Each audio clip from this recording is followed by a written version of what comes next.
नमस्ते मित्रों, हिंदी की कालजयी कहानियों के चैनल में आपका स्वागत है। आज सुनिए सुप्रसिद्ध उपन्यासकार, कहानीकार और हिंदी साहित्य के स्तंभ यशपाल जी की लिखी हुई कहानी समय। तो प्रस्तुत है कहानी समय। पापा की अवचेतना में रिटायर हो जाने के 1.5-2 वर्ष पूर्व से ही चिंता सिर ठाने लगी थी। रिटायर हो जाने पर अवकाश का बोझ कैसे संभलेगा। अपनी इस चिंता का निराकरण करने के लिए प्रायः ही कहने लगते, लोग बाग रिटायर होकर निरुत्साह क्यों हो जाते हैं। सोचिए, नौकरी करते समय अवकाश के दिन कितने प्यारे लगते हैं। गिन गिन कर अवकाश के दिनों की प्रतीक्षा की जाती है। जब दीर्घ श्रम के पुरस्कार में पूर्ण अवकाश का अवसर आ जाए तो निरुत्साह होने का क्या कारण। इसे तो अपने श्रम का अर्जित फल मानकर उससे पूरा लाभ उठाना और संतोष करना चाहिए। अभाव होगा या मुक्ति मिलेगी केवल मजबूरी से, ड्यूटी की मजबूरी से। आराम और अपनी इच्छा से श्रम करने में तो कोई बाधा नहीं डालेगा। अध्ययन का मनचाहा अवसर होगा और पर आदेश से मुक्ति। इससे बड़ा संतोष दूसरा क्या चाहिए। पापा के मन में बुढ़ापे और बुजुर्गी से, या कहिए बूढ़े और बुजुर्ग समझे जाने से सदा विरक्ति रही है। रिटायर होने पर मितव्ययिता के विचार से गर्मियों में पहाड़ जाना छोड़ दिया है। सर्विस के समय गर्मियों में महीने 2 महीने हिल स्टेशनों पर रह लेने का बहुत शौक था। प्रतिवर्ष नहीं तो दूसरे वर्ष अवश्य पहाड़ जाते थे। पहाड़ जाते तो चढ़ाइयों पर सुविधा से चल सकने के लिए 1-2 छड़ियाँ जरूर खरीद लेते और हर बार नई छड़ियाँ खरीदते। लेकिन लखनऊ लौटने पर बाजार या सैर के लिए जाते समय छड़ी उनके हाथ में नहीं रहती। कभी स्वास्थ्य का विचार आ जाता या शरीर पर मांस अधिक चढ़ने की आशंका होने लगती तो सुबह शाम तेज चाल से सैर आरंभ कर देते। प्रातः मुंह अंधेरे सैर के लिए जाते समय अम्मी के सुझाने पर कुत्तों या ढोर डंगरों से सावधानी के लिए छड़ी हाथ में होने पर भी उसे टेक कर नहीं चलते। छड़ी को पुलिस या सैनिक अफसर की तरह बैटन के ढंग से हाथ में लिए रहते। छड़ी टेक कर चलना उनके विचार से बुढ़ापे या बुजुर्गी का चिन्ह था। पापा का कायदा था कि संध्या समय टहलने के लिए अथवा शॉपिंग के लिए भी जाते तो केवल अम्मी को साथ ले जाते थे। बच्चों को साथ ले जाना उन्हें कम पसंद था। अन्य बच्चों की तरह हम लोगों को भी अम्मी पापा के साथ बाजार जाने की उत्सुकता बनी रहती थी।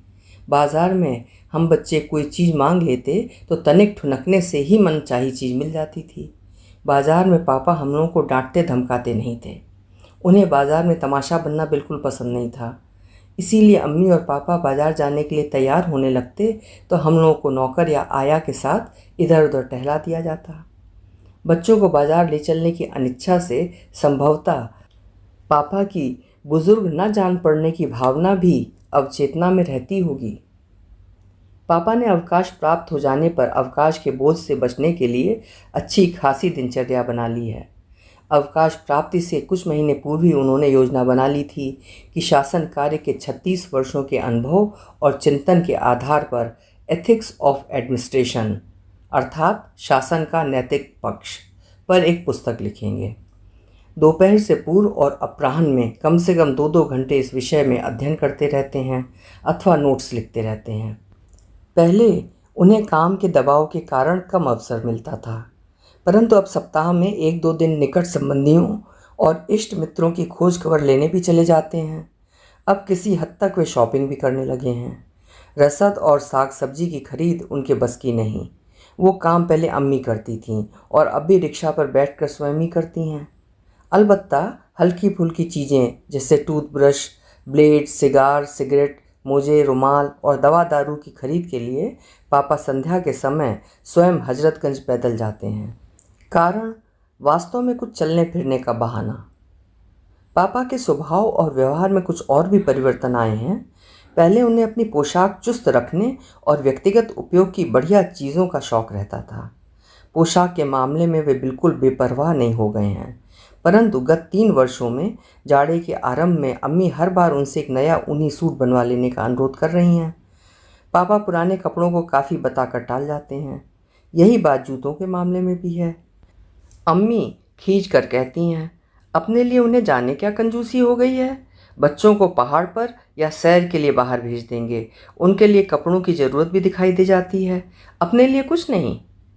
लगता है पापा अब अपने शौक और रुचियों को बच्चों के द्वारा पूरा होता देखकर संतोष पाते हैं, मानो उन्होंने अपने व्यक्तित्व का न्यास बच्चों में कर लिया है।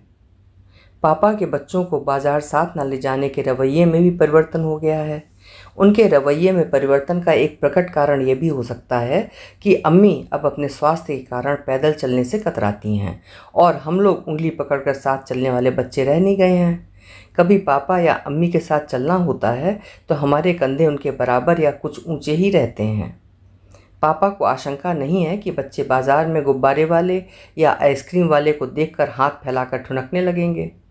अब शायद अपने जवान स्वस्थ सुडौल बच्चों की संगति में उन्हें कुछ गर्व भी अनुभव होता होगा। इसलिए संध्या समय हजरतगंज या बाजार जाते समय कभी मुझे, कभी मंटू बहन को, कभी गोगी को, कभी कज़िन पुष्पा को ही साथ चलने का संकेत कर देते हैं। उनके साथ हजरतगंज जाने पर हम लोगों को चॉकलेट, टॉफ़ी या आइसक्रीम के लिए कहना नहीं पड़ता।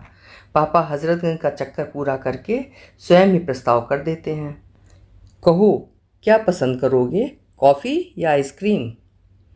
हमारे समवयस्क साथी हम लोगों को बाज़ार, पार्क या रेस्तरां में पापा के साथ देखकर कभी कभी आंख दबाकर या किसी संकेत से हमारी स्थिति के प्रति विद्रूप या करुणा प्रकट कर देते हैं।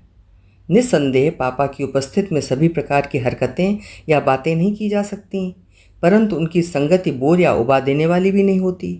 वे अन्य अवकाश प्राप्त लोगों की सामान्य प्रवृत्ति के अनुसार केवल अपनी नौकरी के अनुभवों, एडवेंचर्स, नवयुवक लड़के लड़कियों के लिए उपयुक्त विवाह संबंधों अथवा पुराने ज़माने की सस्ती और आज की महंगाई की ही चर्चा नहीं करते। उनके मानसिक संपर्क और चिंताएं वैयक्तिक और पारिवारिक क्षेत्र में सिमट जाने के बजाय पढ़ने और सोचने का अधिक अवसर पाकर कुछ फैल ही गए हैं। उनकी बातचीत में चुस्ती और हाजिर जवाबी कम नहीं हुई, बल्कि अपने को तटस्थ और अनासक्त समझ लेने से उसका तीखापन कुछ बढ़ गया। परंतु हम लोग उनकी संगति के लिए बचपन के दिनों की तरह लालायित नहीं रह सकते। कारण ये है कि 18-20 पार कर लेने पर हम लोग भी अपना व्यक्तित्व अनुभव करने लगे हैं।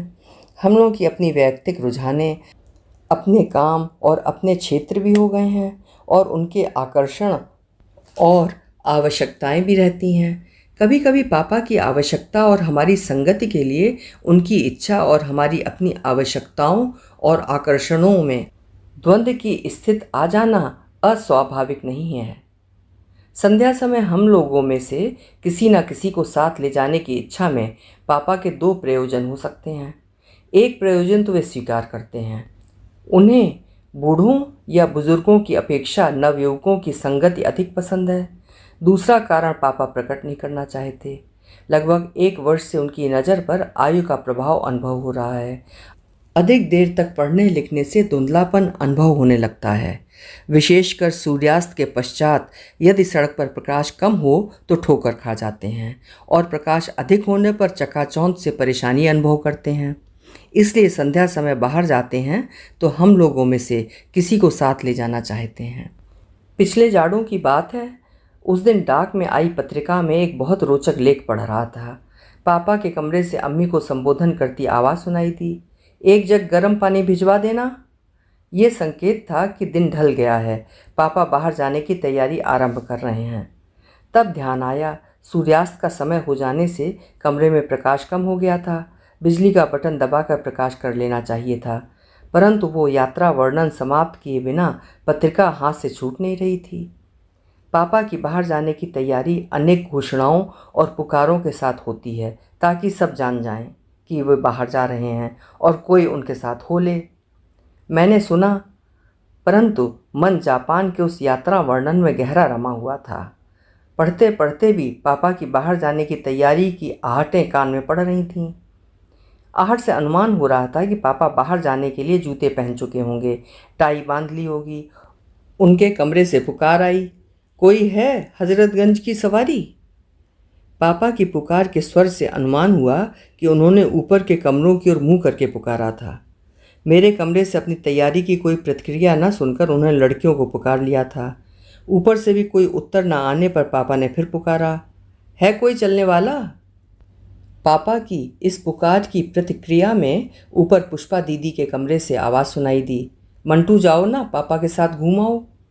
मंटू ने अपने कमरे से पुष्पा दीदी को उत्तर दिया, तुम भी क्या दीदी, बोर, बुड्ढों के साथ कौन बोर हो। मंटू ने अपने विचार में स्वर दबाकर ही उत्तर दिया था, परंतु उसकी बात पापा के समीप के कमरे में भी मैं सुन चुका था। पत्रिका आंखों के सामने से हट गई, नज़र पापा के कमरे में चली गई। पापा ने ज़रूर सुन लिया था। जान पड़ा वे कोट हैंगर से उतार कर पहनने जा रहे थे। कोट उनके हाथ में रह गया। चेहरे पर एक विचित्र विषण सी मुस्कान आ गई। कोट उसी प्रकार हाथ में लिए कुर्सी पर बैठ गए, नज़र फर्श की ओर, परंतु चेहरे पर एक विषण मुस्कान।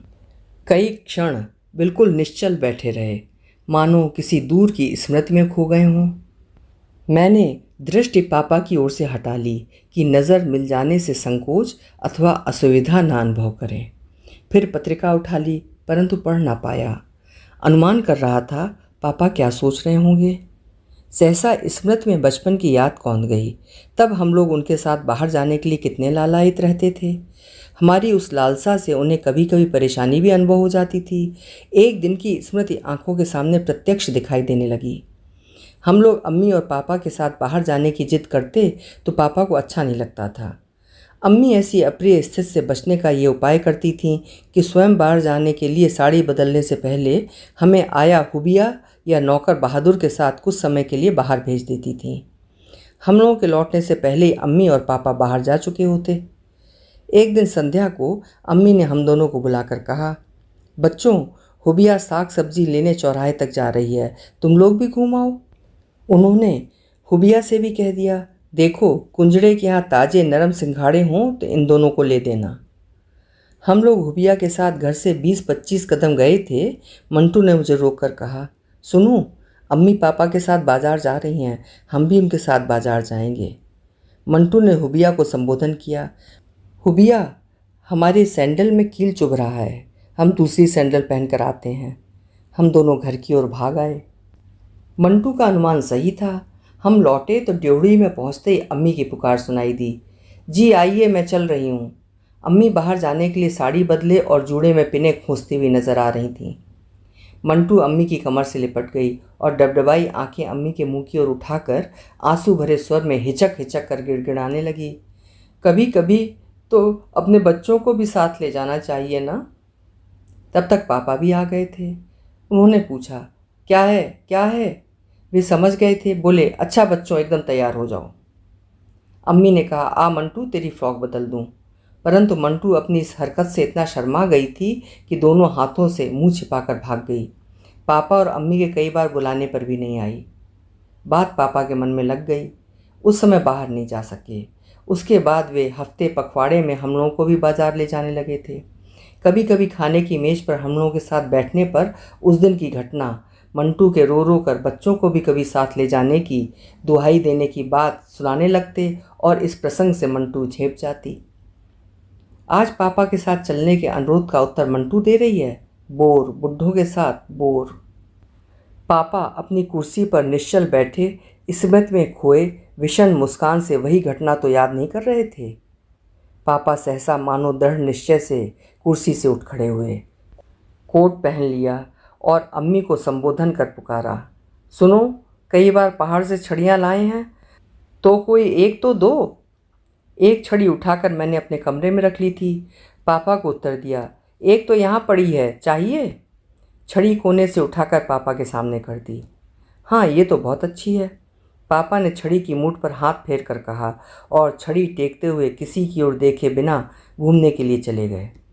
मानो हाथ की छड़ी को टेक कर उन्होंने समय को स्वीकार कर लिया है। अभी आप सुन रहे थे यशपाल जी की लिखी हुई एक बेहतरीन कहानी, समय। कल मिलेंगे इसी तरह किसी चुनिंदा कहानी के साथ। आपका समय शुभ हो, मंगलमय हो।